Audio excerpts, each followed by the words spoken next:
இந்த பார்லிமெண்ட் எலெக்ஷனின் போது பிரதமர் நரேந்திர மோடி ராஜஸ்தான், மத்திய பிரதேசம், மகாராஷ்டிரா, கர்நாடகா இப்படி பல மாநிலங்கள்ல பிரச்சாரம் பண்ணாரு. பிரச்சாரம் பண்ணும்போது ஒவ்வொரு முறையும் அவர் சொன்னது என்ன அப்படின்னா, காங்கிரஸ் ஆட்சிக்கு வந்து விட்டது அப்படின்னா அவங்க உங்க வீட்டில் இருக்கக்கூடிய தாலியை பிடுங்கிட்டு போயிடுவாங்க, உங்க வீட்டில் இருக்கக்கூடிய ஆடு மாடுகளை எடுத்துருவாங்க, உங்க வீடுகளை அபகரிச்சிருவாங்க, இப்படியெல்லாம் இந்த மாதிரியான ஒரு ஒரு அச்சுறுத்தலை கொடுத்தாரு.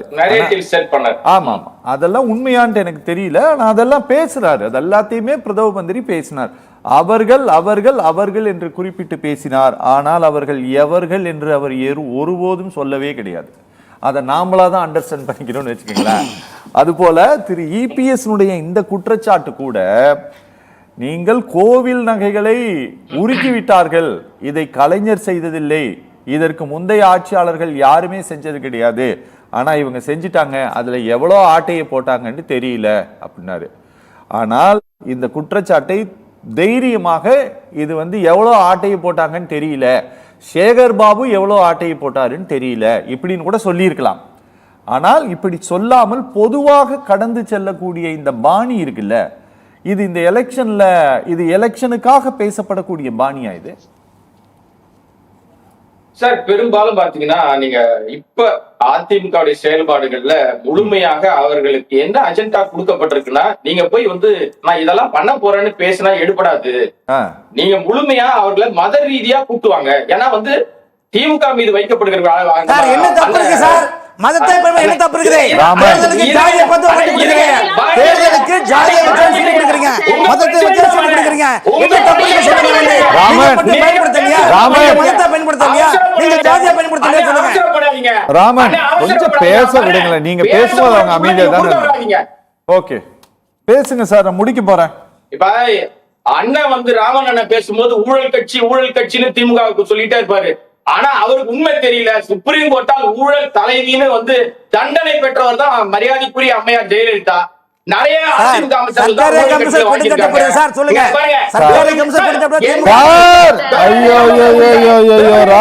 பேச விடுங்க. ராமன், தயவு செஞ்சு ஆதாரத்தை காட்டுங்க, ஆதாரத்தை காட்டுங்க. ஒண்ணுமே வாயை திறந்தா ஏதோ மங்கா புடிச்சது வாய் புடிச்சது பேசிடுறது. இன்னொரு விஷயம் சார், முழுமையாக இந்த தேர்தலில மத ரீதியா ஒரு பிரச்சனையை உண்டாக்குறதா எல்லாருமே முயற்சி எடுக்கிறாங்க. அதாவது எக்ஸப்ட் திமுகவை தான் எதிர்க்கிறது எல்லா கட்சியும். திருப்பரங்குன்றத்தில் கொஞ்ச நாளைக்கு முன்னாடி என்ன பண்ணாங்க? என்ன பண்ணாங்க? அயோத்தியா மாத்துவோம் ஒருத்தர் கிளம்பி வந்தாரு.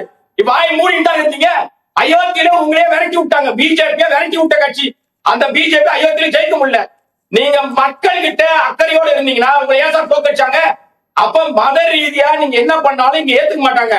வட மாநிலங்களே உங்களை துரத்தி விட்டாங்க. தமிழ்நாடு வளர்ந்த மாநிலம், புத்தி அறிவு கூர்மை இருக்கிற மாநிலம். நீங்க சொல்றீங்கல்ல, இந்துக்களே வாங்க, இந்துக்களே வாங்க, இந்துக்கள் இங்கெல்லாம் இந்துக்கள் முஸ்லீம்கள் கிறிஸ்தவர் எல்லாம் கிடையாது சார். அண்ணன் தம்பியா மாமன் மச்சான் தான் பழகிட்டு இருக்காங்க. ஒண்ணு மட்டும் தான் பழகுறாங்க.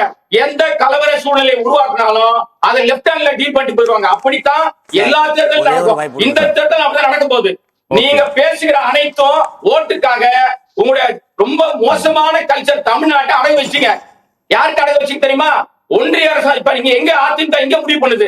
அண்ணன் பேசுவாரா? மணிகண்டன் அண்ணன் நேரா டெல்லிக்கு ஓடுறாரு. எது கேட்டாலும் அங்க போய் தான் முடிவு பண்றாங்க.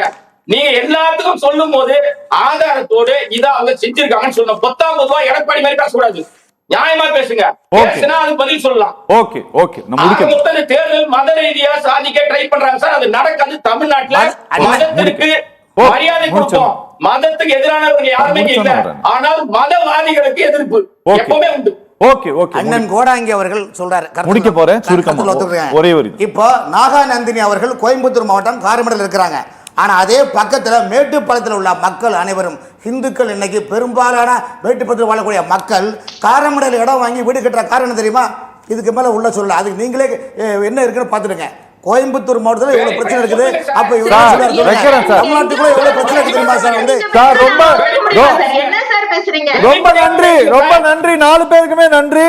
நேயர்கள் மற்றும் நிர்வாகம் சார்பாக நிகழ்ச்சி பொய் புரளி யாரு பரப்புறாங்கன்னு தெரியல. யாரு பரப்புறாலும் சரி, நாங்க அதை தலைப்பாக எடுத்தோம். நேரம் ஒதுக்கி நிகழ்ச்சியில் பங்கேற்ற 4 பேருக்குமே ரொம்ப நன்றி.